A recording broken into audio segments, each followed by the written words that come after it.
Libertad para Susana Prieto Terrazas. En la frontera norte de México, el imperialismo ha extendido sus límites. A partir de la entrada en vigor del Tratado de Libre Comercio, hoy TEMEC, las empresas de Estados Unidos han tenido carta abierta para cruzar la frontera sin ninguna restricción.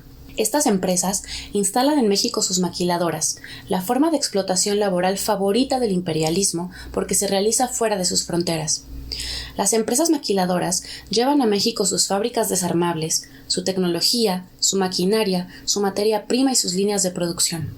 La mayoría no paga impuestos de entrada ni de salida, y los productos que se elaboran en las maquilas no son para la población mexicana.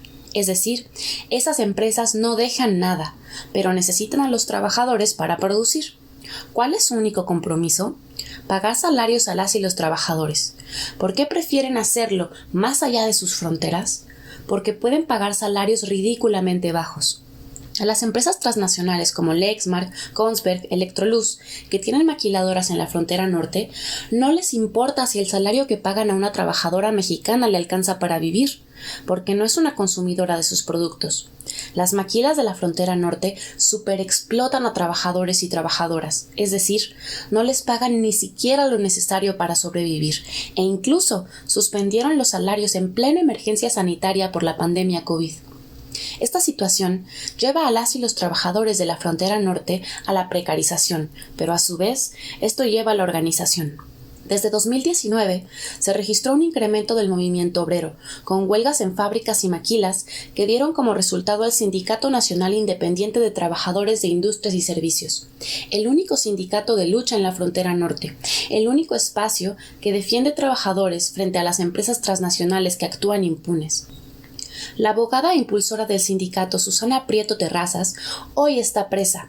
Fue detenida por el gobierno del estado de Tamaulipas. Le voy a hacer entrega de su copia. Ajá. Y ahorita nos va a tener que acompañar. ¿Pero por qué una orden de aprehensión si nunca me han citado a declarar como presunta? Nosotros nada más cumplimos con el mandamiento policial que nos manda. Ajá. Acusada con delitos tan burdamente fabricados que ni siquiera se pueden corroborar los hechos de los que se le acusa.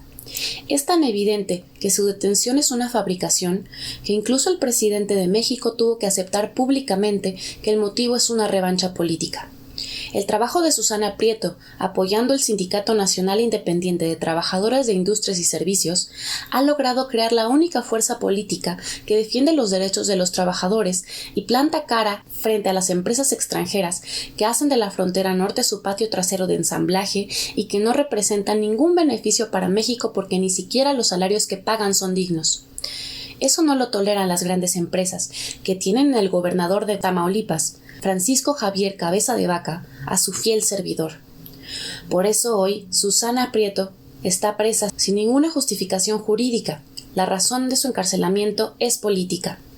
Para las maquilas transnacionales de la frontera norte, los trabajadores mexicanos son una mercancía más, y otorgarles derechos significa pérdidas económicas.